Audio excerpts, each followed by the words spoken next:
Home, a poem by Warsan Schreier. No one leaves home unless home is the mouth of a shark.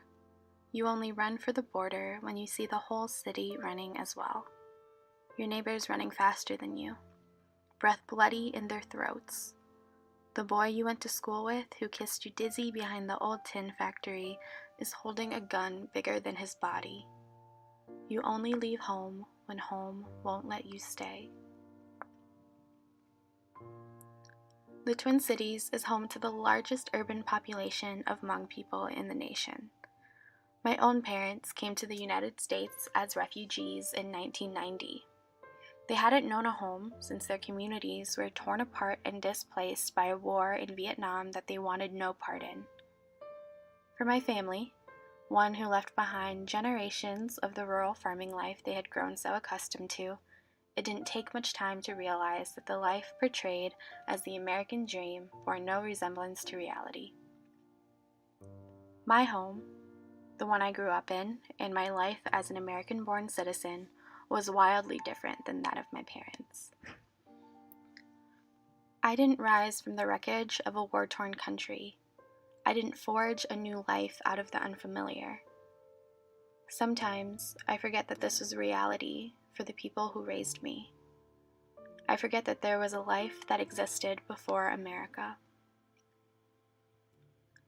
These differences created a generational divide in mentality and lifestyle between my family and I. They value tradition, obedience, and survival. I, however, wanted to assimilate more than anything.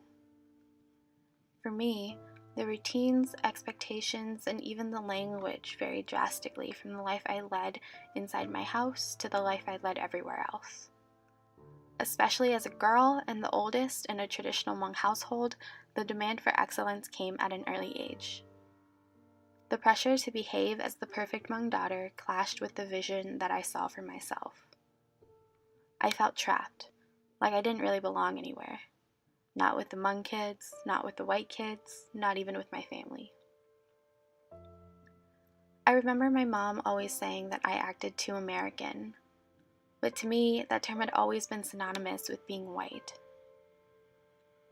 That's because in school, I never learned about my own history or other cultures, even though I attended kindergarten through high school in a school district with a large number of Hmong students and other students of color. Textbooks and curriculum was dominated by white narratives. I never read poems like Home by Warsan Schreier. So I grew up asking myself, what did it mean to be American? What did it mean to be Hmong? And why did it seem impossible to be both? As the first generation in my family to be born and raised in this country, I was stuck in the middle of a cultural identity crisis, prolonged by an academic setting that wasn't culturally competent. St. Paul is my home. Minnesota is my home. The United States is my home, and I'm just as American as every other citizen. Especially in schools where there are a number of students of color and those who come from immigrant families, we must make sure that what we are teaching reflects the lives and perspectives of those students. The story of America is more complex than the white narratives I read growing up, and this country, as it grows more diverse, our curriculums must grow as well. Our students and our country thrives when we embrace the differences and celebrate the similarities in our experiences as Americans.